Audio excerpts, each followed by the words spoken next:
just didn't holding get it. that. Okay, don't drop this on your toe or you'll look like a duck. So what am I doing? It's a rock from space. It is? Yes. Oh my God, it is heavy. It's Are a you nic- serious? Yeah, it's a nickel iron meteorite. It's called Campo del Cielo.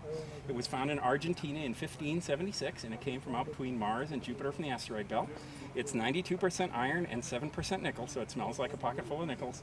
And it's the oldest hunk of junk you'll hold anytime soon. By looking at isotope ratios in it, we can tell it crystallized between 4.5 and 4.6 billion years ago. So it's older than dirt. How do they know all this information about it? You can get the age from the ratios of different isotopes that you get on the decay from uranium on down to lead. Yes. It's pretty dense. Yeah, it's about like World War I battleship armor. But you said who found this again? It was found in Argentina in 1576, and we say that because there was 55 tons on the ground, and the conquistadors got all excited and thought they were going to be making some cannons out of it. So they wrote about it, so they got credit. But the local Indians had been using chunks like this for tools for thousands of years. So they do make stuff out of it. Well, they couldn't work it. They were just using these things like hammers.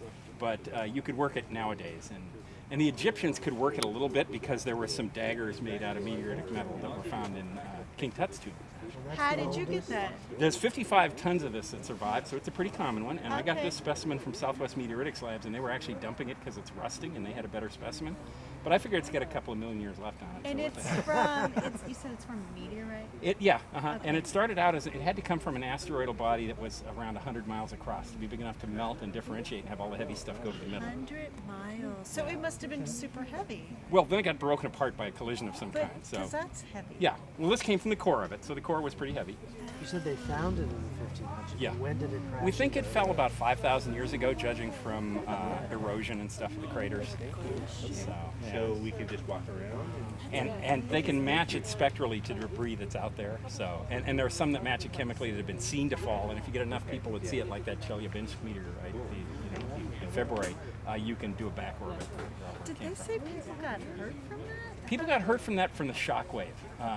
They had time to go and look at windows and stuff because it flashed across the sky, but it blew up so high, like 30 miles up, that the shock wave didn't hit until 88 seconds later. And so the shock wave broke a bunch of windows, and so people got glass injuries. Because I saw that on the news, but all you see when you watch it on the news is just some like light, and it's just a few seconds, and Yeah, that's yeah. it. Well, go to YouTube. There's video. A lot of Russian people have videos on Yeah, I did see that. on their dashboard Yes. in case they ever run into somebody. Yes. Yeah. I think their insurance companies actually really promote that, so that's why they all had dash cams.